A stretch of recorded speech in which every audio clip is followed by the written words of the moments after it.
Hello everyone, আসসালামু আলাইকুম। ডলি স্পেশনসের আজকের আয়োজনে আপনাদের সবাইকে জানাচ্ছি সাদর আমন্ত্রণ।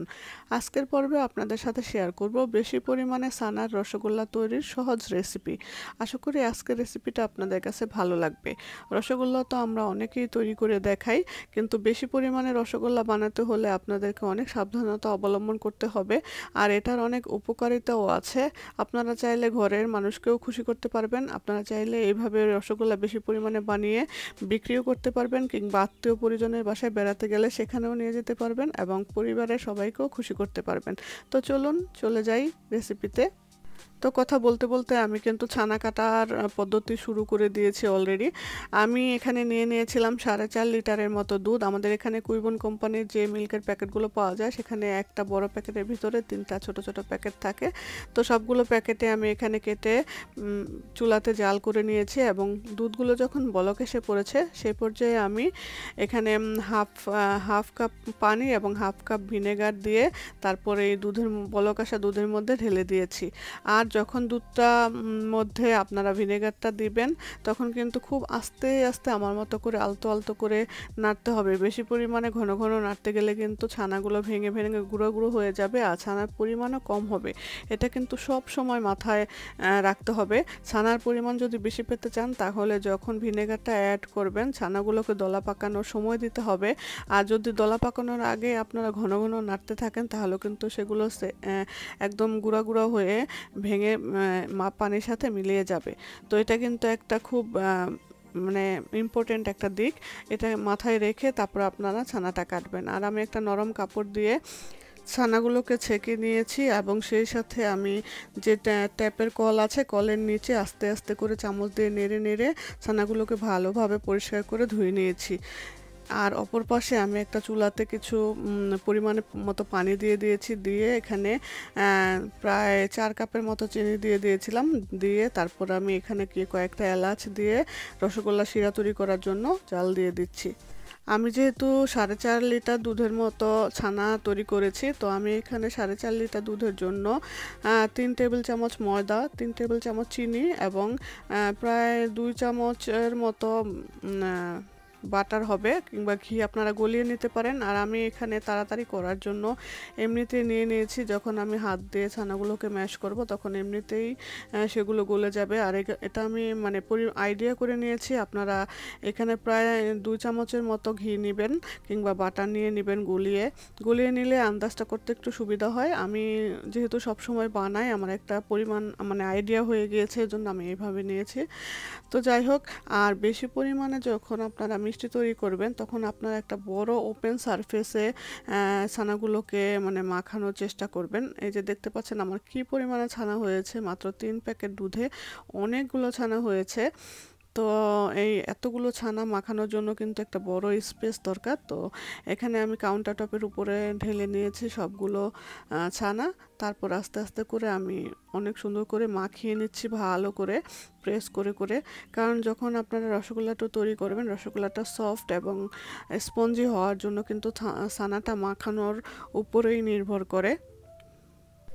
আপনারা দেখে থাকবেন আমি ছানাটাকে কিন্তু অনেক ধৈর্য সহকারে আস্তে আস্তে করে মাখাচ্ছিলাম। আর আমি যেহেতু বাটারটাকে গলিয়ে নেই নাই, তো সেই জন্য আমি কিন্তু একসাথে সবগুলো বাটার দিয়েও দেই নাই। অল্প অল্প করে ছানা মাখাচ্ছিলাম, আর অল্প অল্প করে বাটারের মানে যে জমানো খণ্ডগুলো সেখান থেকে একটু একটু করে নিয়ে দিচ্ছিলাম। কারণ যদি আমি একসাথে সবগুলো দিয়ে দিই, তাহলে কিন্তু পরিমাণে বেশিও হয়ে যেতে পারে, তখন ভালো লাগবে না দেখতে। আর মিষ্টিগুলো কেমন যেন আঠালো আঠালো হয়ে যাবে। তো এই জন্য আমি একটু একটু করে দিচ্ছিলাম, আর ছানাগুলোকে মাখাচ্ছিলাম।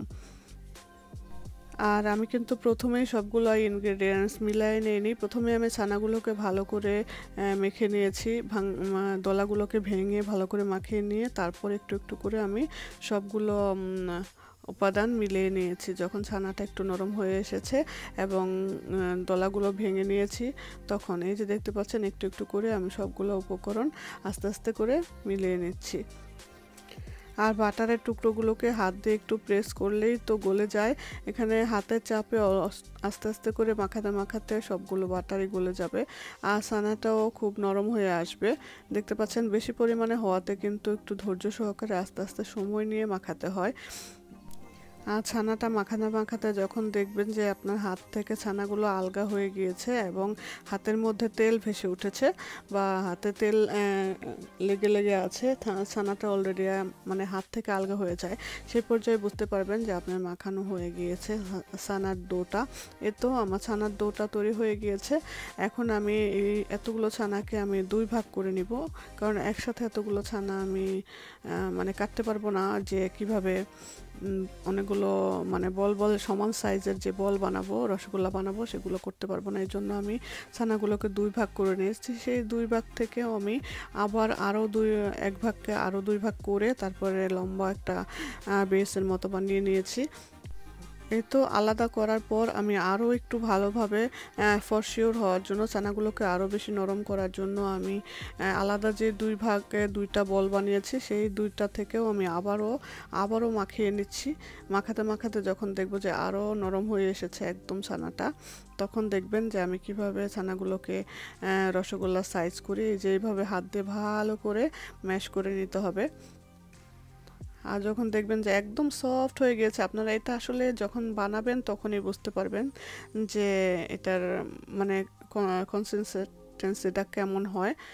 তো এটা হাতে না বানালে, আসলে প্র্যাকটিক্যাল না করলে কোনো কিছুই বোঝা যায় না। ছবিতে একরকম, আর এই যে দেখতে পাচ্ছেন আমি আপনাদেরকে দেখিয়ে দিলাম যে এরকম ঠিক স্ম্যাশি হয়ে আসবে। তখন আপনারা কি করবেন, এই যে এগুলোকে আমি আবারও 2 ভাগ করে নিলাম, নিয়ে তারপর লম্বা রোলের মতো বানিয়ে তারপর আমি যে সমান সমান করে চাকু দিয়ে কেটে তারপর এক একটা করে বল বানিয়ে নিব।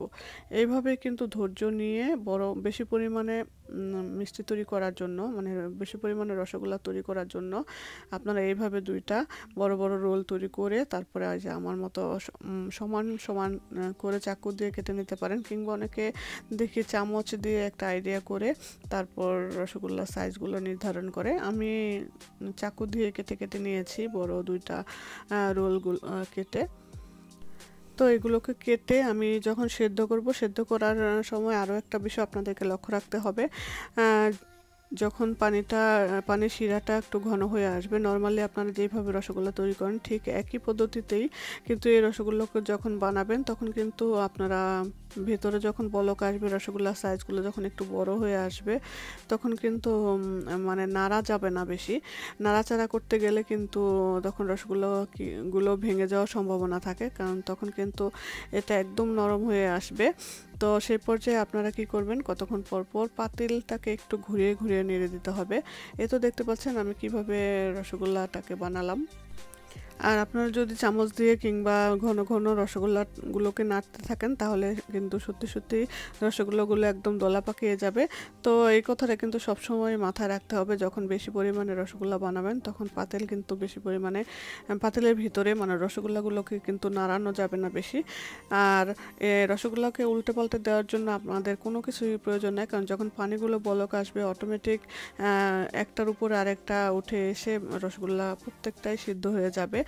আর যদি আপনারা একটু কনফিউজ থাকেন যে সিদ্ধ কম হতে পারে কি আসল বিষয়, তখন আপনারা কি করবেন, 20 থেকে 25 মিনিটের মতো জাল দিয়ে, অনেক ক্ষেত্রে দেখা যায় যে রসগোল্লার ডোটা একটু বেশি নরম হলে সেখানে 15 মিনিটের মতো জাল দিলেও হয়ে যায়। 15 মিনিটের মতো জাল দিয়ে তখন আপনারা কি করবেন, চুলাটা বন্ধ করে দিয়ে চুলাতেই রেখে দেবেন পাতিলাটা, তাহলে ভিতরে যতটুকু সিদ্ধ করার বাকি, মানে সিদ্ধ হওয়ার বাকি থাকে, সেটা সম্পূর্ণ সিদ্ধ হয়ে যায়। এই যে দেখতে পাচ্ছেন আমি কিন্তু চুলাটাকে বেশি নাড়াই নাই।